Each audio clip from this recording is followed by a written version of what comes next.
Dear guests, dear colleagues, dear students, and all the followers on YouTube, welcome to the Café Artistique, organized by BSBI, Faculty of Creative Industries in Hamburg. Today we have a guest with a very interesting profile, Mr. Yelta Köm. So I will make a short introduction, then I will also ask to introduce himself. First of all, welcome to Hamburg. Welcome to Café Artistique. Thank you for having me. So Yelta Köm is an artist who integrates architectural, artistic and special practices to explore social and political issues that we are going to a little bit talk about with more details. He employs diverse methodologies and materials in his projects, focusing on spatial interventions that we were also talking before this session, resistance movement, and critical perspectives on diverse technologies. This is also the topic, the main topic of this Café Artistique today. His recent work includes nightlife as a resistance, which I found very interesting, and then I couldn't have the opportunity to visit this installation yet, but it is with Ulya Soleil, in the Timeless Curiosities exhibition in Istanbul Modern, right? Okay, so I have conventional questions for Café Artistique, of course. It is a bit boring, but I should ask those questions. Sure. Can you please introduce yourself? Yeah. Who are you? What influences your artistic work, and how do you see the world from your artistic perspective? Yeah.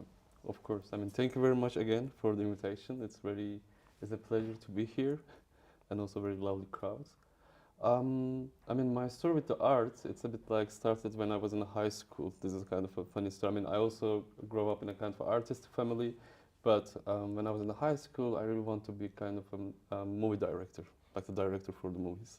And then I was talking with my teachers at my high school, and they were like, but you know, also, I mean, you know that in Turkey they don't want to be an artist or something like this, and they told me you can be an architect.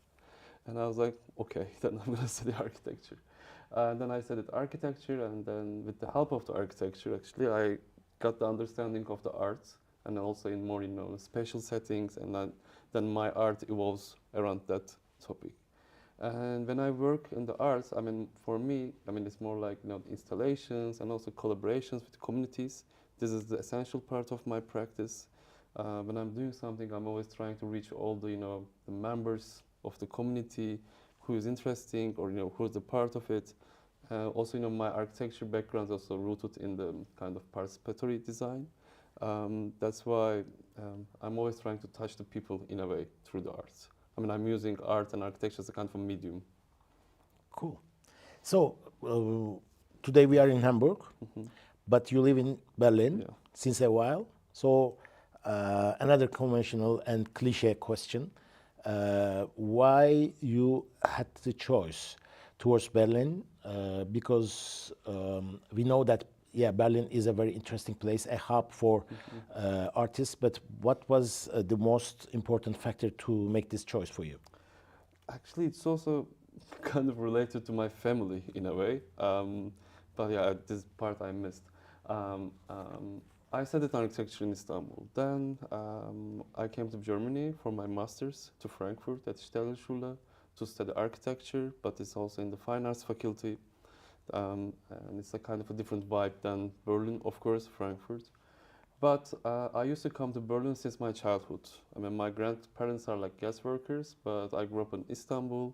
Also, my parents grew up in Istanbul. But somehow I knew that I'm gonna move to Berlin one day. It's kind of, shaping of my life. And I studied in Frankfurt, and then after Frankfurt, I was like, okay, I'm gonna move to Berlin because, as you said, it's kind of a center of the social or artistic environment, not even in Germany, also around the world. All the people that you can meet with there, and also, I mean, maybe not a lot of fundings or like opportunities, but you can meet really like interesting people, and then it's also one of the things that makes Berlin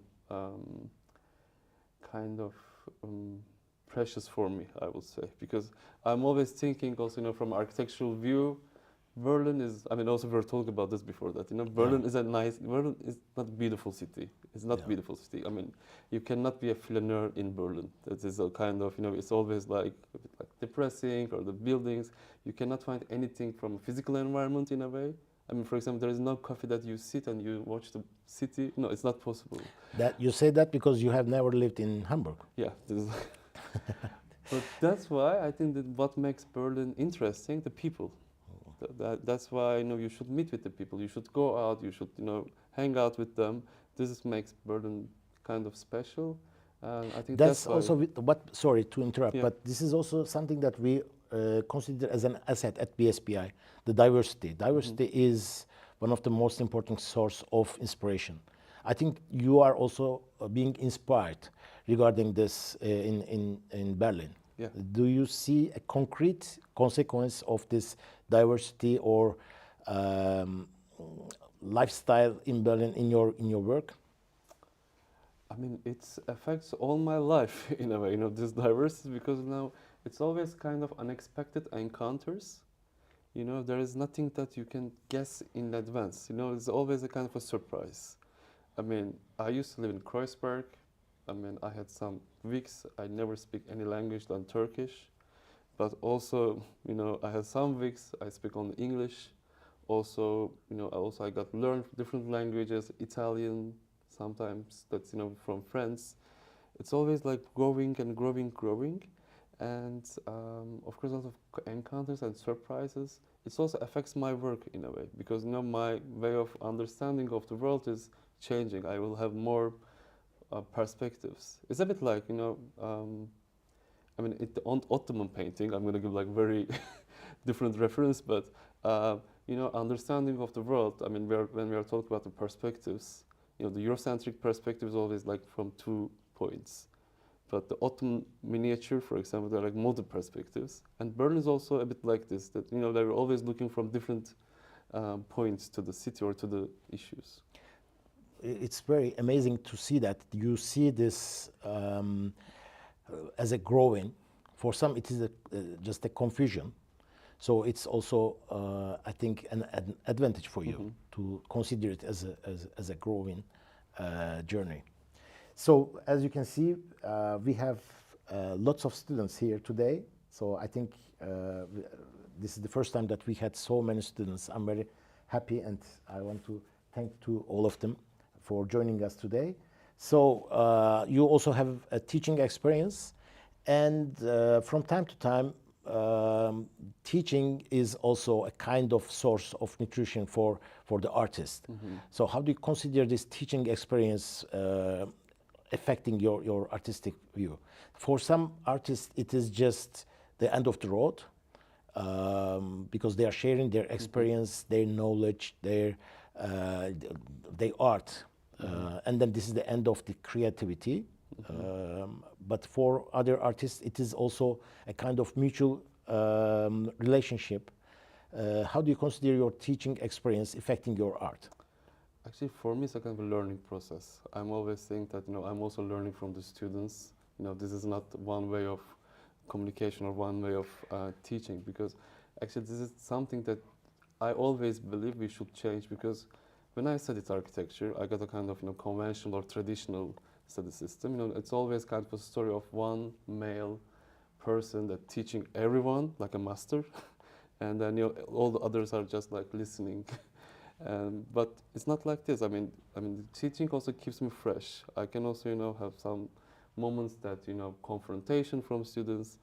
For example, sometimes also I'm also presenting to students my work that just get their feedback, because it's a kind of mutual understanding. I see also art like this. Nowadays also, this old concept of the art or artists, the one master, it's also like getting old. That's the thing. Nowadays it's more like everything's more collective. In that sense, in the creative scene, I'm always finding this movie sector is much more fair rather than contemporary art, because at the end of the movie you see all the credits, even the Yeah, cook. yeah. But in the contemporary art, if you go to the museum and then you just see one artist's name, that's why I think there are still some things in the art or architecture we have more transparency or more like division of labor in a way that to make them visible. And this is my also observation. There's a huge and fast transformation in the art environment. And then our students are studying art, and sometimes they have some confusion as well, because the environment is changing very fast. The ecosystem of the artistic world is also in transition because of the technology that we are going to talk about in a couple of minutes. Do you have, I don't want to use this word, but advice or your perspective to share with our students? Curiosity. This is the main thing that, that also what keeps me alive. Also, I feel like I'm curious, and also not to have any fear of anything. No, that's the thing, because nowadays also when I'm thinking about these new technologies, or like sometimes you're afraid to do too much, but I think there are always things that to do too much than normal, and these kind of sectors. I'm not saying that everybody should work like extra hours and stuff, but there should be a passion. That's if there's no passion, then there's another story, and then it's also okay not to be perfect or not to be passionate. But because also I'm always thinking, of course we need good artists, but we also need good audience in a way. That's also the way. That's I'm always thinking that okay, if I'm gonna be the new good audience for opera, or maybe for other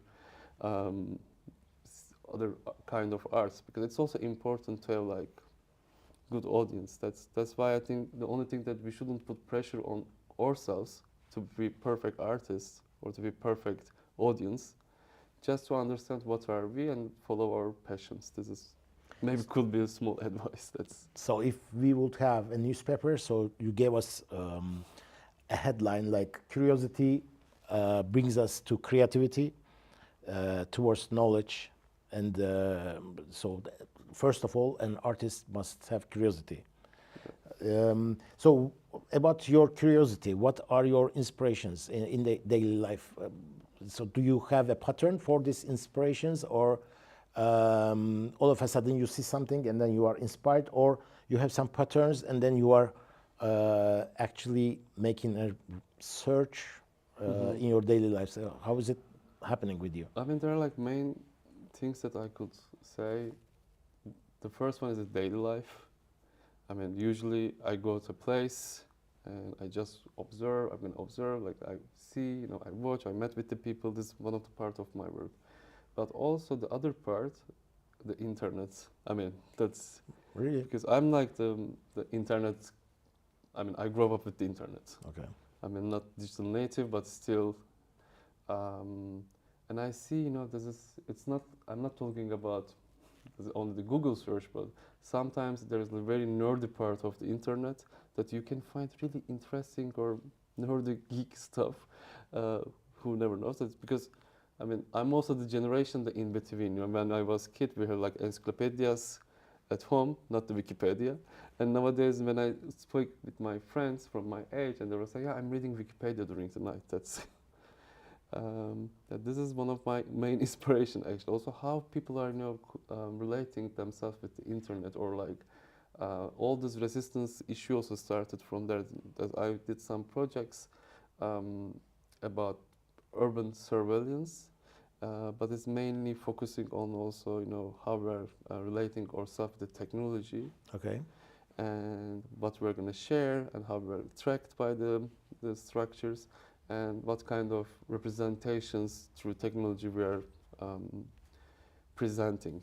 in a way. This surveillance actually in the cities with Mhm. CCTV cameras, it was actually something that we just discussed in my last lecture Okay. yesterday. It was a very interesting and ambiguous, still ambiguous Mhm. story because it, it is reading also our emotions in real time. So it is beyond the steps of harassing the privacy, actually. So it is also a very interesting topic, not only for art, but also for human life. Yeah, actually, one of my project, yeah, it's called Urban Surveillance Bureau.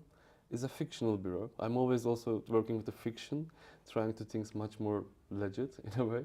But my inspiration started like, I'm sure that you're aware of it. I mean, in Berlin, there are some buildings on Google Street View. It's blurred. Yeah. It's called Verpixelungsrecht. And when I arrived to Berlin, also my building was like this, and I was like, okay, why? This is, that's. And also, when you think about it, because we're in the digital realm now, and we're also observing city to the digital realm. And there is one urban theorist, Kevin Lynch. He's saying that we are changing this image of the city also by observing. Okay. And I started to think, okay, if the Google Street View is going to be blurry, then maybe in 20, 50 years, all the city is going to be blurry. In your mind, the city image is going to be blurry. And I tried to, run some experiments. It was in 2019, 18. And then I scrapped all the street views of the Kreuzberg. And I trained an AI. And I tried to understand how does it look like from computer vision Okay. in 20 years or 30 years. And I play with the idea, the speculation and the city image through this lens of surveillance cameras. Okay. And the Urban Surveillance Bureau also works like a bureau. If you have any problems with your image or Okay. and then you apply to the bureau, and then the bureau will give you, some reports and stuff. And then I did maps about that. And the mapping is also one of my parts, the project, and one of my ongoing practice.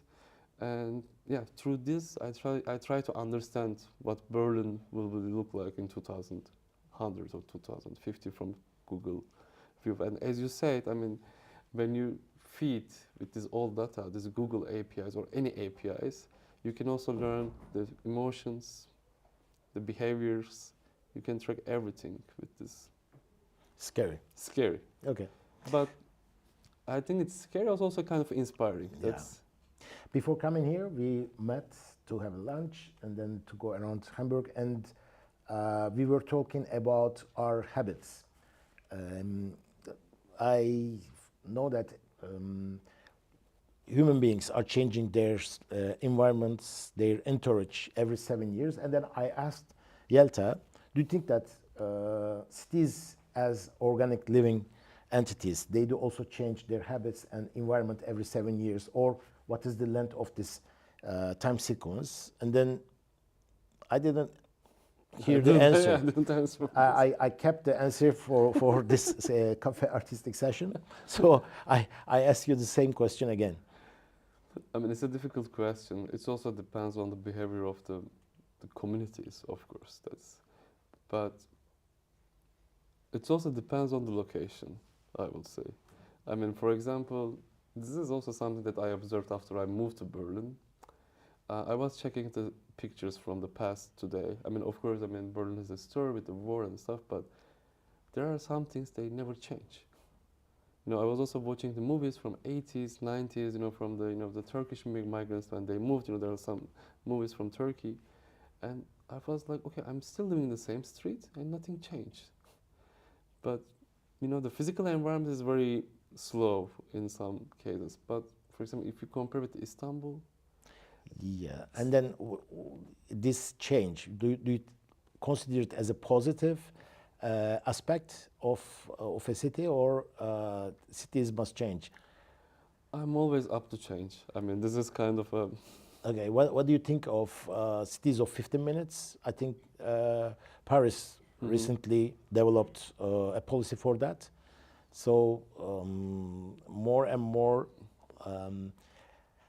the inhabitants are forced to live within a 15 cities circle. So what do you think of this? I'm a bit critical about this, but that's why I'm asking you. I mean, I understand the critic, but also I'm thinking that, you know, since I mean the last 100 years or last 200 years, I think we focus on the cities like really centralized. You know, that's why we're always looking for one center and everybody works around the center.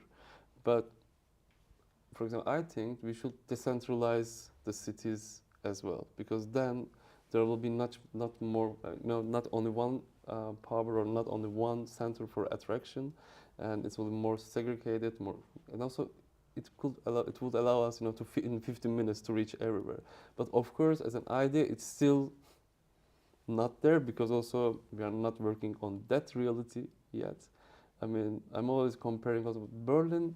I think that's why we're also chatting about this. I mean, Berlin doesn't have a center like Okay. Hamburg, Like, but it has like different centers, and also that's why the feeling is not good in a way. That's the maybe it is also more inspiring for an artist. yeah, I believe so Okay. because That's why Hamburg is a very good destination for studying creative industries. yeah, it's not confusing or it's not like distracting in Yeah. a way. That's but also it makes me much. I think it makes people also much more free, because I think the cities also has kind of, you know, habits that central power. If you live in a city, I mean, maybe Hamburg is a small example, but let's say, I think Istanbul is also like this. You know, there's one center and everybody has to go there to solve their issues or, you know, to buy something. You don't It's have coming from the Roman Empire yeah. tradition. Yeah. But that's why I'm saying maybe it's not. We are not ready for this city state yet. So we all have successes and failures in life. So what do you consider your work which rewarded to you the most? What is your biggest success that you consider as a big success? Yeah, I did it and I'm proud of it. Okay, I was waiting for failure. That's Nah, this is the next question. This is the next question. Of course, I will ask. Oof, it's a tough one. I mean, there are some. I think the success kind of. When do you think that you reached your goal? For example, for your installations or as a curator, when you are satisfied? Actually, I'm always manifesting things. This is something that, you know, because when I was in the university, I was like, okay, I will do one day the part of the Venice Biennial, let's say. And then, you know, I had the chance to be the, you know, in the curatorial team of the Turkish Pavilion and Architecture Biennial in Venice. And that time I was like, okay, this is something that I want to do, and now I did. But also the success for me, I mean, for example, kind of a Venice Biennial is a kind of a big thing, right? This is the success for rest of the people. But for me also more like inner calm and it's kind of thing. And I think I need still time to reach there. I don't feel yet completed Okay. in a way. And comes the next question. Obviously, what was your biggest actually? Let's not say failure, but disappointment. I mean, not a disappointment, but in the recent years, I also, it's a kind of a self-reflection to myself. I'm always mediating the situations. I'm not pushing too much. This is something that I feel. I don't force things to do. You know, I also don't force, I mean, this is also kind of, I mean, I'm just carrying everything and see if it's not possible, I'm not pushing it.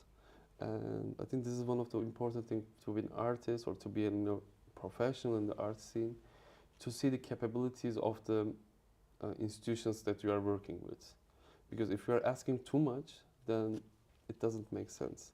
But I think there's a kind of a threshold. You can always push a little bit more, because sometimes I was like, okay, that's fine. You know, I'm not going to push a little bit more. But nowadays I feel like, okay, maybe I could push a bit more. I mean, I don't have a specific example, but this is a general feeling that I have nowadays. I could push a bit more. Okay. So my next question is mostly focusing on the spaces that you work a lot. At BSBI, especially in Hamburg, the Metaverse initiative has become many years ago at BSBI. It is one of our USPs, and the Metaverse is the future of reshaping the space. So I will ask your perspective about these space interventions. How do you choose the space? Because it is also very important for us as a reference to work with the references, because the future of art is also lying in the metaverse, in the virtual environment. So I will also like to hear your interventions regarding these special moments. Maybe, I mean, I can give an example from my solo show like 2 years ago in Istanbul. It's about it's about the digital spaces, Okay. and also like kind of future archaeology.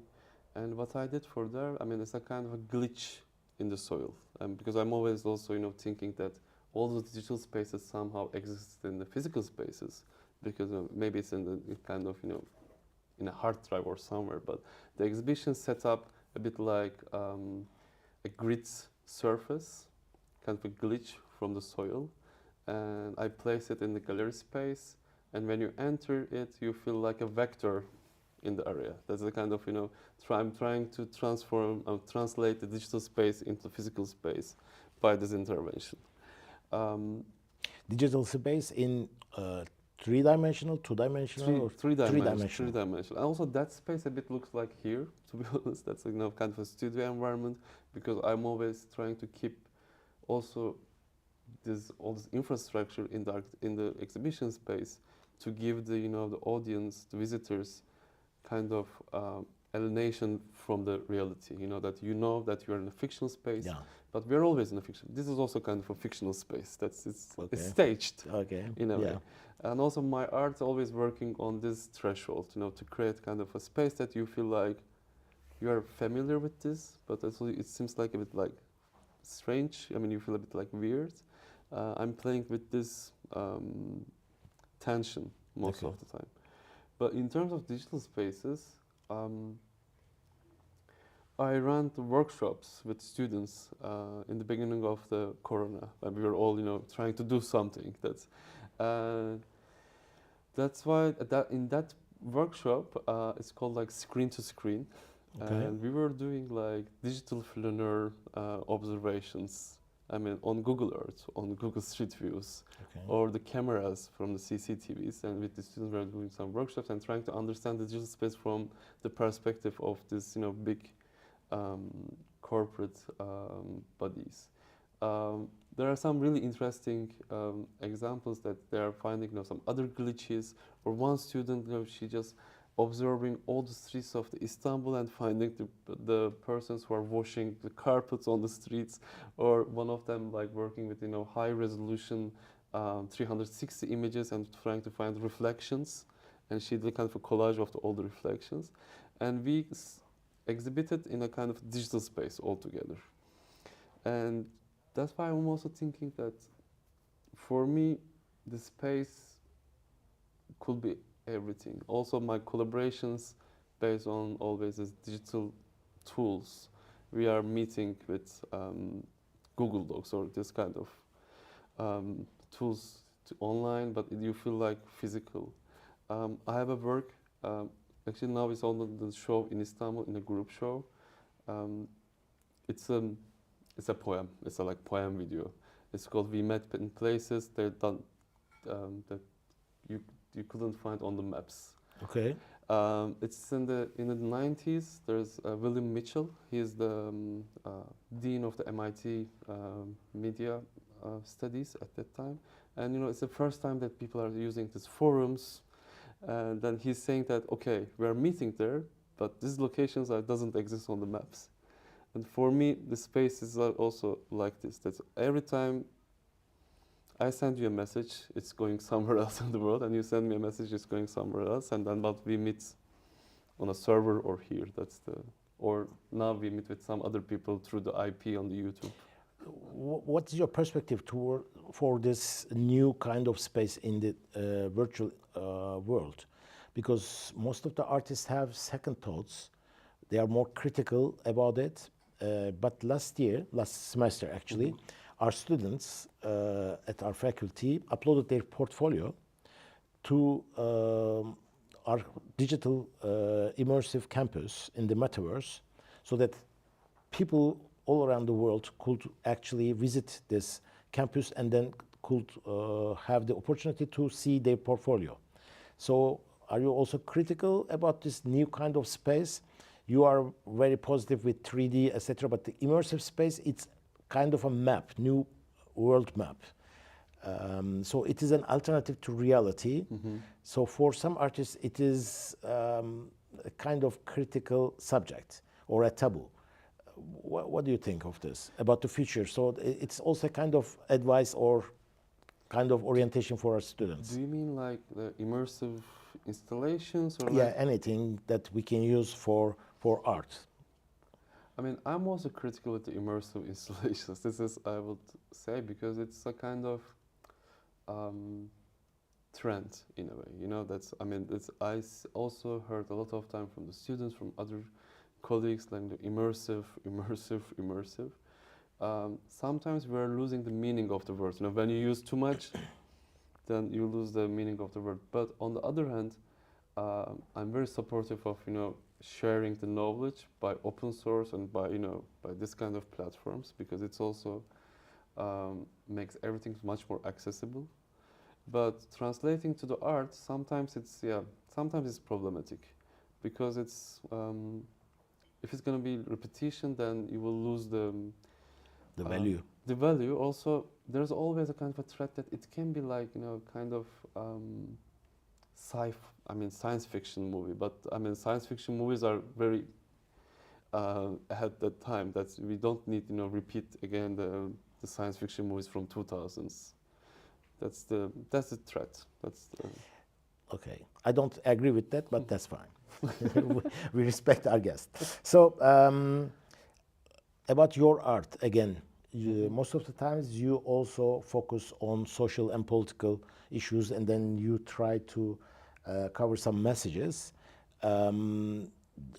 When you actually focus on a project, first of all, you choose a social problem or political message, and then you go with that project, or you are working on a project and then all of a sudden you are matchmaking it with a political issue or a political message. How is it working? And why you have this concern of giving this social and political message? Doesn't come with the art itself.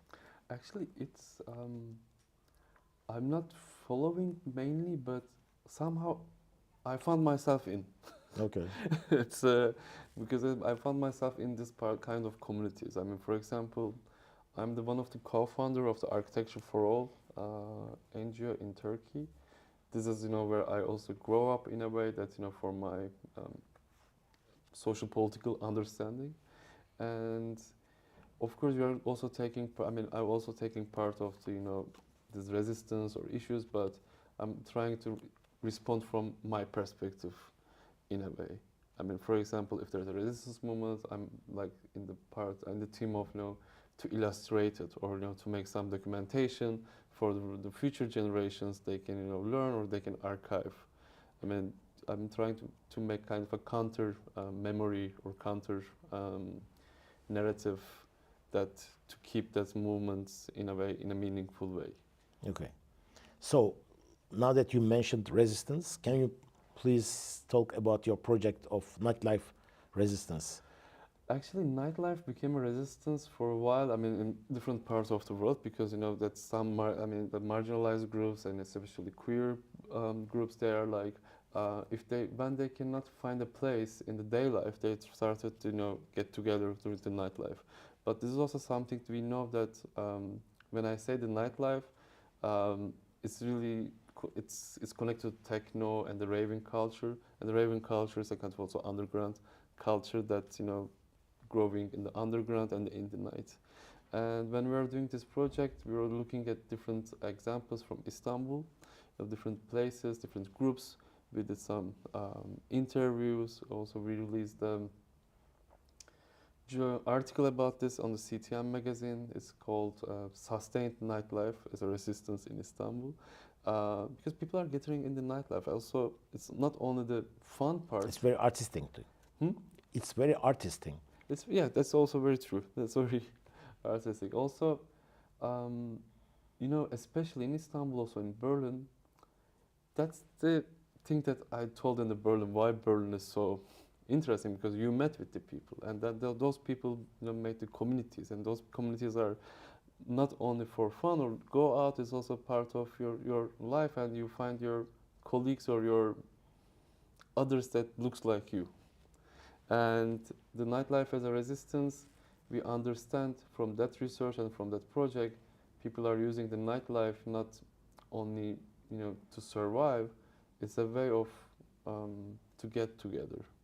And it's very important for these communities that they cannot find any place in the day life. And with this project, what we did, we also invited some, the Queer Waves is a kind of initiative in Istanbul. We invited them to the Tarabya Academy. That's the Tarabya Academy, Tarabya Kültür Academy is it's also an initiative of German embassy. German embassy in Istanbul. They have this residency program. I was there for the co-production fund with Ulya. They have Zomafest. And at Zomafest we invited DJs, and I did a kind of special intervention again with the videos and with the kind of architectural, and we transformed the old of the palace to the rave area. Okay. But also, why I'm interested on that, because I think the perception of the night also changed the architectural setting. And, when you're walking in the dark, it's a different experience. And I also like to, to investigate how we're perceiving the night spaces rather than the day spaces or day activities. It's interesting. Yeah. All kitchens are a kind of rave space, but turning into an old kitchen into a rave is a very interesting.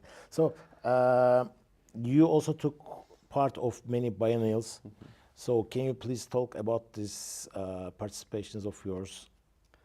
I was lucky when I was a student. The Istanbul Design Biennial were announced like in 2012, or one of the first one. And I was always interested in the biennial structure, because also when I was in high school, I remember I visited the first biennial in 2007 or something in Istanbul. I was like, okay, this is so cool, and I want to do something like this. Even we were so naive in my high school. We were with my friends. We were like, okay, we can also do a biennial. But of course, it didn't work like this. But I'm always interested in the structure of these institutions. How does it work? Yeah, it's a kind of expo, I would say. There are like the platforms that you can meet with the people. You can, hear. It's like different scales. You tell this in a negative way or positive way? Because the expo is kind of a commercial thing, which we don't, use too much in art. In a negative way. Like for example, in Venice, for example, right? This is one of the most prestigious biennials in the world. But if you think from a critical perspective, we're in 2024, and it's still like based on the nation-state representation. That's in art world is not working like this anymore. The main idea behind it, you are one artist, is like the representation of one country.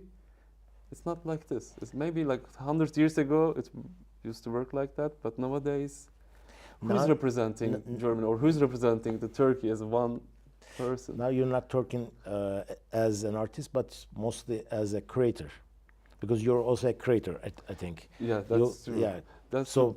That's can you please give us more? Yeah, that's why I can also give my critic in that sense, because when we were doing the architecture biennial, I was working with Kerem Piker. He was the main creator, and I was like associate creatorial team. And Kerem had an idea. I love it. I mean, first time I told him, okay, it's not possible. His idea was to open the Turkish pavilion to the world, to all the students, to make open call. And we bring like more than 100 students to the Venice every 2 weeks for workshops, Really? and from all over the world, also not from the Turkey, because we're like, okay, those places just, I mean, only some people can come like with the privileges and the stuff. But the most important thing, when you're a student, when you're an architecture student in your second year, and if you can experience Venice, then your world will be something else. And Kerem had this crazy idea, and we won the bid, and then we convinced everyone, and we made like 12 different workshops every 2 weeks with 10 students from all over the world. We play with this, idea of accessibility of the biennial, and they use the exhibition space as working space. It was also fun, these visitors are coming by and they were working in it, and the exhibition also was like evolving. Every 2 weeks there's a new piece, and because I think these platforms are for encounters. This is also my experience from my artistic participation as well. I mean, in 2019 we were invited by Chicago Architecture Biennial, and there was an abandoned sky school, and they invite us to make kind of an intervention for the school area. And we started kind of investigation with the community, and we realized that, okay, there is this food culture, the soul food culture, and we propose picnic benches, like very simple intervention, but different size, different dimensions, and we wrote the stories of the foods on the tables, the picnic benches. And now, I mean, it has been 5 years, they are still using this tables. But it also allows us, to meet with the different communities and to work. That's why I think these international art events, let's call, rather than their popularity, prestige, but they create encounters that we wouldn't have in our normal practice. I prepared lots of other questions, but we are actually going to give us the possibility to our audience to ask them questions. So that's why I will bypass most of them. Okay. But I want to focus on some specific questions, because we talked about lots of things, spaces and so on. But the topic is mostly about technology and the future of art within the new ecosystem, which is being reshaped by the technology. So we also had this discussion before. Yeah. What do you think that, for example, AI and similar technologies will impact the art in the future? Do you think that it is an ode for the creativity of human beings, or just a collaboration for the creativity? I mean, for me, it's a poor collaboration because, I mean, it's a technology. This is also something we talked before, right? I mean, it's a kind of invention of the internet nowadays. I mean, some people are against and some people are pro. I mean, like they're supporting it. I mean, but also, I mean, I told you, I mean, when I was studying architecture, till my third year, I'm not allowed to use any computer. And I think that it's not a thing for nowadays. Also for art, I mean, I'm using also, I think the AI is a kind of collaborator for us. It's like, because as we talk with, this art environment, how does it work in the labor? I mean, imagine nowadays one artist working with, 100 assistants in their studio, no one questioning it. But if you work with the AI, then they said, okay, but you are working with AI. But what else? I'm working with like 10 people in my studio and I'm paying them very low and nobody cares about it. But I'm working with AI and now we are making a question about it. I think it's just like, Kind of hypocrisy. Yeah, hypocrisy, exactly. That's also, I mean, also on the other hand, I think people are thinking it's very easy to make things with AI and technology, but also it's not. It's another way of communication that we should improve ourselves. This is also my struggle with the AI. I'm also learning it, how to talk, how to collaborate. It's also not easy to get like 1 minute thing that you're gonna get everything. Sometimes it takes much more time. This is maybe one of the disadvantages I could say, because nowadays I feel like, okay, I can do this with AI, then I spend like 3 hours to make it with AI, but then I was like, okay, I could also do it 15 minutes by myself, but it's part of the work. So I will ask a final question, and then we are going to give the opportunity to have some questions, if there are any in the audience. I'm sure that some of our colleagues and students have some questions. So you said just at the beginning that everything begins with curiosity. Mhm. So nowadays, what are you curious about? So what is your next project to that you are focusing on actually to create? Actually, now my next project is going to be in May in Halle. There's a group exhibition created by Övül Durmuşoğlu and Joan Warsaw about the planetary peasants, it's like 500th anniversary of the peasant wars in Germany. But what I'm proposing I propose kind of a table, an encounter table or encounter surface in a way, and to bring some other perspectives about ecology crisis, how people are reacting it, also how the solidarity networks are growing up. This is my nowadays curiosity. Also, I'm interested in how to represent it, this kind of crisis or ecology crisis, and also through the maps. Because my main thing also is a part of my PhD topic, that's why it's my main curiosity nowadays, but how we're understanding the world through the maps and how we're creating and manipulating through the maps. That's my main issue, also especially this kind of small movements, how they're creating the worlds through maps. Thank you. So I think that's the time for our audience to ask their questions. I don't see the microphone, so we can pass the microphone to Claudio, our friend, and then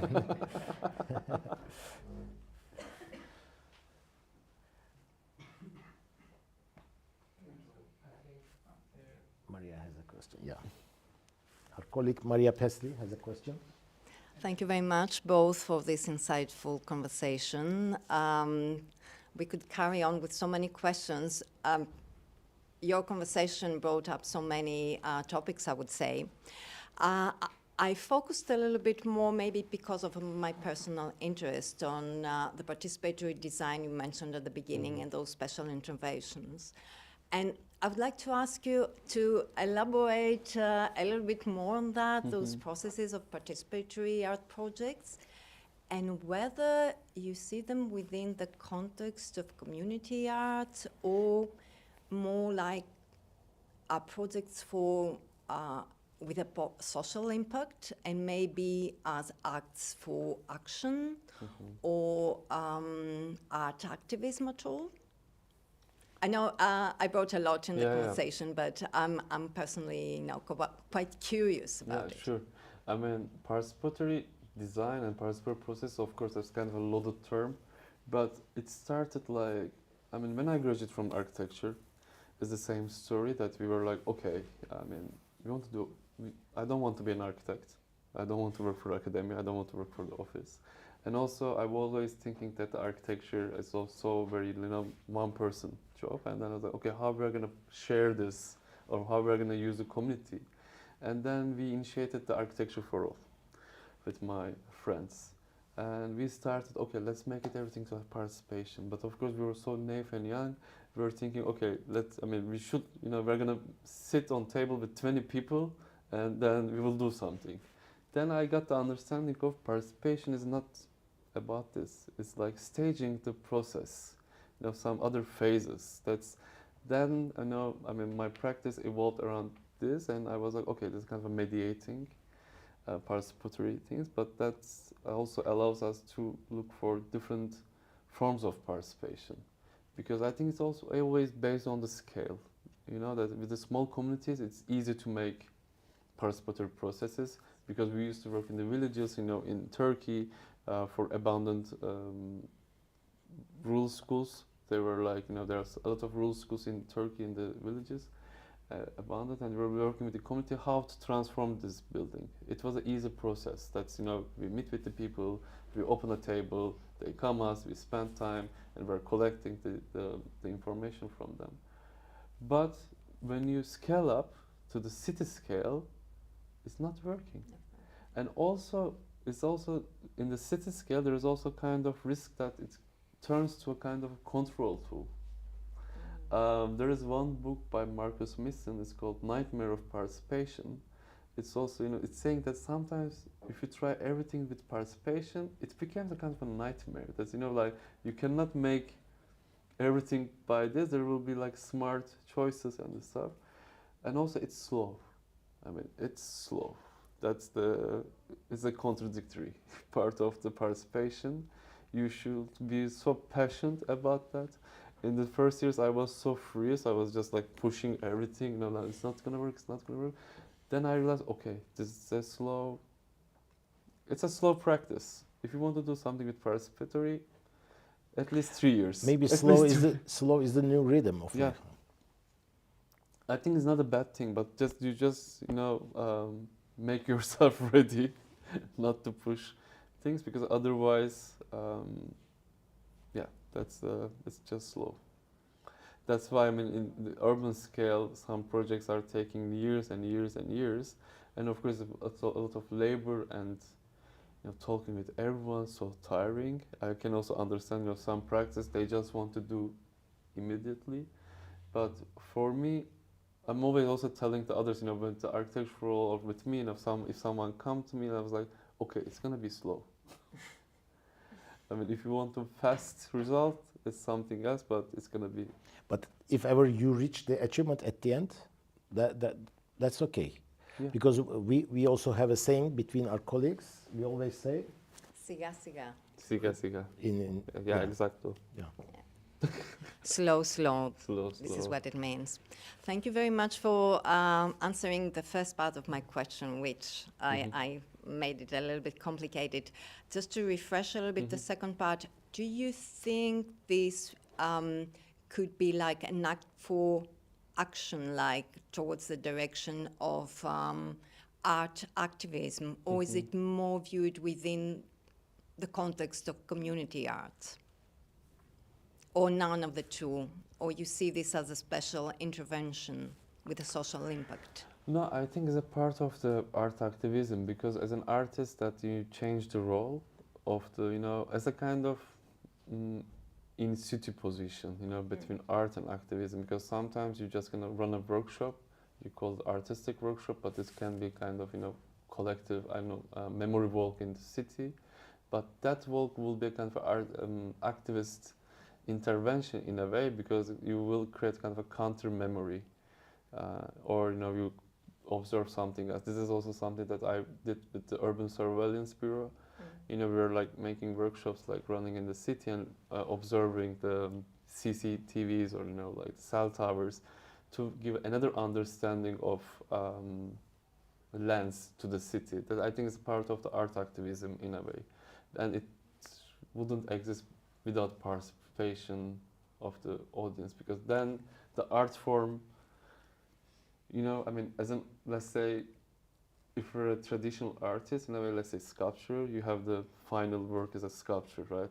But in this kind of works, this body of the work also consists by participants, by ideas, by artists, by walk.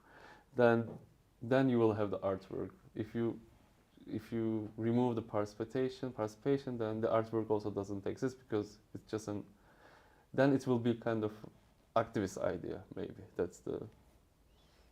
Thank you so much for your answers and for all this inspirational conversation. Thank you very much. Dr. Kuntis, our colleague. Hello, thank you very much for the very interesting conversation. Can you please tell your name so the cameras cannot see you? So yes, we can hear you. I'm hiding behind the wall. Yorgos Kontis, I'm a lecturer at PSBI as well. Very interesting conversation. Thank you very much again. It was interesting to hear you talking about the way you kind of look at the world, if I would say it like that. Because you were talking about things through architecture, through diversity. Then you gave the example of Ottoman painting, and it felt like there was a multi-layered gaze, as if you were looking at the world through a kaleidoscope. so to say, which to me it makes sense because there are different contexts within which things are situated, and then it also made more context when you spoke later about your experience with teaching, and that you are not really aligning with this master model of a teacher professor, but again a more layered. So my question would be like twofold. First, if you believe that this is a sign of our times, of our temporality, and the second part of the question would be, how would you see that relating to the art world, this multi-layered or shattered way of things to be? And I'm saying that it's like listening to you, hearing you speaking, it's like you talk about different projects with different organizations in different parts of the world, different between them. Then if we look at the art world, there are the art fairs, there are biennials that have a nomadic nature as Manifesta, for instance. So yeah, these two questions. Thank you. Thank you very much. The first part that I try to understand is for the first question about the temporality. That can you please a bit elaborate this? The second one I got. If this kaleidoscopic way of looking at things, or of us operating perhaps, is a sign of our times, how do you relate to that? Yeah, I think it's a kind of fragmented, it's a kind of postmodernist time that I will say is a fragmented. There's also my practice is fragmented in a way, but that's why I think I'm in the arts, because only with art I can connect with this other fragmentations. This makes me functional in a way, and also there's a way of, for me, it's a way of dealing with today's reality. That's I know it's a kind of distracted also for myself. I'm just like hopping from one place to other, also from one project to the other projects. But I was dealing with this idea in the last years a lot, because I felt like, okay, I should focus on one thing. This is also because we are always working with definitions, right? I mean, we need some titles and definitions, and I became a point that the titles are functional. Then I started, okay, when they're asking me like, what are you doing? I was like, what do you need? Then I'm giving another answer to that, because all the titles and functions are kind of representation of this world. That's and I was like, okay, if it's gonna be useful, that you can tell me an artist or architect, I don't mind, because I know what I'm doing. I'm having this kaleidoscopic, fragmented view, and I don't mind anymore these titles, these professions in any way, because it's the way of my doing things. This is the how I deal with this question in a way, and it's also sometimes temporality, but I'm always doing like long-term collaborations. That's all the projects that I'm talking, like they're like lasting more than 5-6 years for now. But on the other hand, for the second question, I think art world is so monopolizing in a way that that's one direction. Of course there are like some other positions allows so other perspectives, but in a way that what they require or what they demand from us, they're asking for are you exhibition designer, or are you artist, or are you creator? They want to put you in the boxes, and they want check the boxes afterwards, because it's an industry. That's not an industry in a way that it's a kind of labor system, that they're saying that, okay, you're the artist and now you are not anymore creating any show, or you are not, and also it's not empowering in a way. That's because we all know, you are an artist, but you are also, it's not easy to get your life from art only. And there are people, they're artists, they're very good translators, or they're very good cooks, or they're very good photographers. and we're always dismiss these experiences of the people. You know, we always want to think that, okay, she's the artist or he's the artist, and they just do, you know, earning money from that. But it's not the reality. I had a very funny story about it. When I moved to Berlin like 10 years ago, I'm writing for a Turkish blog every month, you know, like some text, some, you know, some small articles. And then I heard one of my friends, he was thinking, I'm earning money from this blog post and I'm like running my life with this. And I was like, okay, I mean, I wish. I wish there is a life to earn your money, but no, at the same time, I'm working for an artist, I'm doing this exhibition design, I'm trying to getting life out of it. I think this should be changed in the art, in the general art market or art world, I would say. Thank you. Because we are more than one, all of us. This is.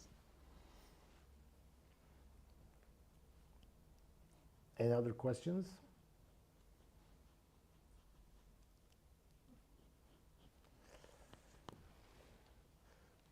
Okay, so I think we are also just in time as planned. So I will like to thank you all for coming today for this interesting Café Artistique session.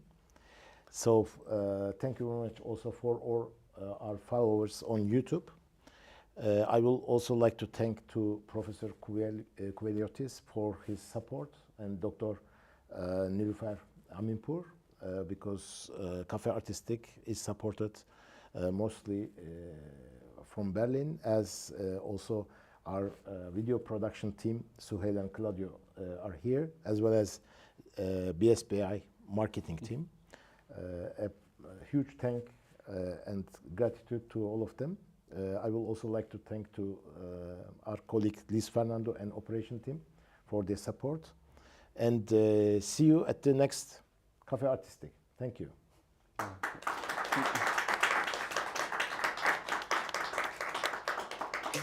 I was